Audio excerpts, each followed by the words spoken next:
کہ اعظم سواتی شہباز گل کی جو فائلیں ہیں وہ تو سرد خانوں میں پڑی رہے، اور جب دوسرے فریق کا معاملہ آئے تو اس پر پنجاب اور کے پی کو اسلام آباد ہائی کورٹ ڈائریکشن دے رہی ہو کہ آپ نے ان کے خلاف کارروائی نہیں کرنی یا گرفتاری نہیں کرنی، تو یہ چیزیں اس پر پھر سوالات اٹھتے ہیں اور معاملات کسی اور طرف جاتے ہیں۔ دوسری جانب سندھ ہاؤس جو منڈی لگی تھی سندھ ہاؤس میں، اور غریب سندھ کے غریبوں کے اربوں روپے آصف زرداری نے اپنے بیٹے کو وزیر خارجہ بنانے کے لیے اور عمران خان سے جان چھڑوانے کے لیے اربوں روپے لگا دیے تھے، اور اب بھی انہوں نے جیسے میڈیا کے مختلف ہاؤسز ہیں، تو میڈیا ہاؤسز کو کچھ ایسے ہاؤسز ہیں میڈیا کے جن کو خریدا ہے آصف زرداری نے، اربوں روپے میں خریدا ہے۔ اور کیوں خریدا ہے جی؟ کہ آپ نے بلاول زرداری کو پروموٹ کرنا ہے، آپ نے پاکستان پیپلز پارٹی اور جو سندھ میں غریبوں کے ساتھ ہم ظلم کر رہے ہیں اس کو آپ نے چھپانا ہے۔ اس سندھ ہاؤس میں اب ایک اور چیز سامنے آئی ہے کہ جی سندھ ہاؤس میں 2.5 پردوں کی دھلائی پر لاکھوں روپے کا خرچہ جو ایک سامنے آیا ہے۔ 5 لاکھ واشنگ پاؤڈر یہ استعمال ہوئے پردوں کی دھلائی کا۔ سندھ ہاؤس اسلام آباد میں پردوں کی دھلائی کے لیے جو واشنگ پاؤڈر ہے 5 لاکھ روپے کا استعمال ہوا ہے، 6 لاکھ پردوں کی دھلائی پر خرچہ ہوا ہے۔ سندھ ہاؤس کی آڈٹ رپورٹ جاری ہے جس میں گاڑیوں کے لیے فیول کی خریداری کی گئی ہے، وہ سندھ ہاؤس میں استعمال ہی نہیں ہو رہی۔ مطلب کہ زرداری مافیا کی جو باقی گاڑیاں اسلام آباد میں چلتی ہیں سندھ ہاؤس کے نام پر وہ فیول ڈلواتی ہیں، اور ریاست کو وہ چونا لگا رہے ہیں اور قومی خزانے کو چونا لگا رہے ہیں، غریب سندھ کے لوگوں کو وہ نقصان پہنچا رہے ہیں۔ یہ آڈٹ رپورٹ ہے اور یہ آفیشیل آڈٹ رپورٹ ہے، کوئی ایسی بات نہیں ہے کہ یہ کسی نے ویسے الزام لگایا ہو، یہ اسی آڈیٹر جنرل کی رپورٹ ہے جو اس وقت جن کی حکومت ہے، پی ڈی ایم کی حکومت میں یہ رپورٹ سامنے آئی ہے کہ انہوں نے 5 لاکھ واشنگ پاؤڈر کا بل دیا ہے، پردوں کی دھلائی کا 6 لاکھ روپے باقی جو پردوں کی دھلائی پر اخراجات آئے ہیں، اور پھر یہ ہے کہ جو فیول سندھ ہاؤس کے نام پر ڈلوایا گیا وہ گاڑیاں سندھ ہاؤس کے لیے استعمال ہی نہیں ہوئی۔ اور اس رپورٹ میں یہ کہا گیا ہے کہ بڑے پیمانے پر سرکاری فنڈز کی استعمال میں بے ضابطگیاں سامنے آئی ہیں، اور اس میں جو ایئر فریشنر اور فیمیگیشن کی خریداری کے لیے لاکھوں روپے استعمال کیے گئے۔ اسلام آباد میں سندھ ہاؤس کے لیے ایک وال فریم کی خریداری 9 لاکھ روپے میں کرنے کا انکشاف ہوا ہے۔ اس رپورٹ میں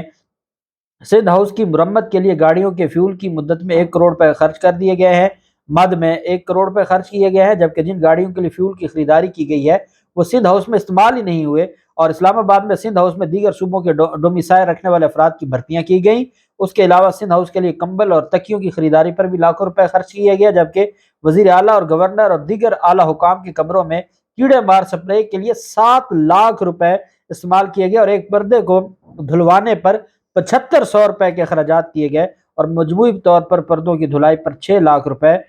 استعمال ہوئے۔ اس کے علاوہ صفائی ستھرائی کے مد میں 5 لاکھ کا واشنگ پاؤڈر استعمال کیے جانے کا بھی انکشاف سامنے آیا ہے۔ یہ ان کا چہرہ، اور کس طریقے سے یہ عوام کو لوٹتے ہیں اور عوام کے پیسے پر یہ کو انجوائے کرتے ہیں۔ دوسری جانب مبشر لقمان کے خلاف ایک ایلیگیشن تھا، اور اس بنیاد پر مبشر لقمان کے پہلے بھی وارنٹ گرفتاری جاری ہوئے تھے، اور پھر اب ان کو سزا سنائی گئی۔ سزا سے پہلے میں ان کے اوپر جو ایلیگیشن ہے، یہ جو سابق وفاقی وزیر مرحوم چودھری انور عزیز، جو دانیال عزیز کے مسلم لیگ نون کے جو دانیال عزیز ہیں، ان کے والد تھے جو فوت ہو گئے تھے 2020 میں، انہوں نے اپنی زندگی میں 2016 میں یہ حتک عزت کا دعویٰ دائر کیا تھا۔ اچھا، حتک عزت کے دعوے کی 2 اقسام ہیں، ایک تو ڈیفامیشن ہے جس کو ہم کہتے ہیں سول ریمیڈی ہے، جو آپ سول لاء کے تحت فائل کرتے ہیں، جس میں آپ ہرجانہ کلیم کرتے ہیں، معافی کلیم کرتے ہیں۔ ایک ڈیفامیشن ہے پرائیویٹ کمپلینٹ فائل ہوتی ہے، استغاثہ فائل ہوتا ہے، اور اس استغاثہ میں پھر جو کیس ہے وہ آگے چلتا ہے۔ جیسے عمران خان کے خلاف ایک استغاثہ دائر ہوا ہے تو وہ ایک پرائیویٹ، وہ کرمنل کاروائی ہے، کرمنل کمپلینٹ ہے، اور اس میں جو کاروائی آگے چلنی ہوتی ہے۔ انہوں نے الزام یہ لگایا تھا، مبشر لقمان جب کھرا سچ پر ایک پروگرام کرتے تھے تو انہوں نے یہ پروگرام میں جو الزام لگایا تھا کہ چودھری انور عزیز کی جو اہلیہ ہے، یعنی جو دانیال عزیز کی والدہ، وہ یہودی ہیں، اور انہوں نے ایک ایجنڈے کے تحت ملک کی سیاست میں حصہ لیا ہے۔ ان الزامات کی بنیاد پر یہ ان کے خلاف حتک عزت کا دعویٰ ڈیفامیشن کا پرائیویٹ کمپلینٹ فائل کی گئی۔ وہ پیش نہیں ہو رہے تھے، ان کے وارنٹ گرفتاری جاری کیے تھے، بعد میں پھر انہوں نے ضمانت کروائی تھی، اور پھر اس مقدمے میں اب جو عدالت ہے، additional session district and session جج راجہ طاہر عباس سپرا،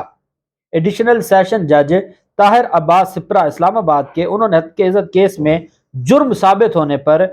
مبشر لقمان کو قید اور جرمانے کی سزا کا حکم سنایا ہے۔ مبشر لقمان کو 2 سال قید اور 5 لاکھ روپے جرمانے کا حکم سنایا گیا ہے۔ عدالت نے یہ کہا ہے کہ ملزم مبشر لقمان کے خلاف جو استغاثہ ہے وہ ثابت ہوتا ہے۔ مبشر لقمان نے جھوٹا الزام لگایا ہے یہودی ہونے کا، کیونکہ بہت ذاتی نوعیت کا الزام تھا۔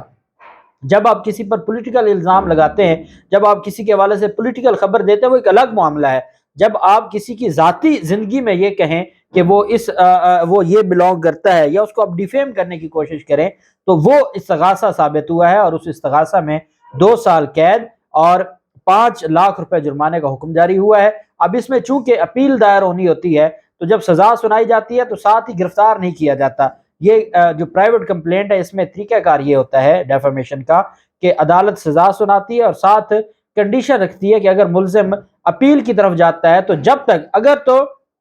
اپیل میں سزا سسپینڈ ہو جائے گی، 1 ماہ کا فار ایگزامپل ٹائم ہے اپیل کا، تو پھر کیا ہے کہ وہ 1 ماہ کے لیے اس کو ضمانت دے دی جاتی ہے کہ جب تک آپ اپیل دائر نہیں کرتے آپ کو گرفتار نہیں کیا جائے گا۔ اگر تو اپیلیٹ کورٹ آپ کی سزا سسپینڈ کر کے آپ کی اپیل پر نوٹس جاری کر دیتی ہے تو پھر تو ویسے سزا سسپینڈ ہو جائے گی۔ اگر نوٹس نہیں کرتی اور آپ کی سزا سسپینڈ نہیں کرتی تو پھر آپ گرفتار ہو جائیں گے۔ تو یہ اس کو جب تک اپیل دائر ہونی ہے تب تک اس کو گرفتاری سے بچایا جاتا ہے، اور اس کے لیے عدالت نے جو ملزم ہے اس کے ساتھ ہی